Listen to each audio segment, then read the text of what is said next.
Hi guys, welcome back to our channel Finance for Beginners.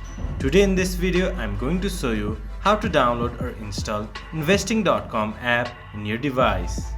Investing.com app is a mobile app that allows you to stay on top of the financial market anytime, anywhere. Now moving on to the video, first of all go to your Play Store or App Store. Then search Investing.com. There you can see Investing.com. Tap on it, then press Install. It might take a while to install the app depending upon your internet speed. Once the app has been installed, open Investing.com app and enjoy using it.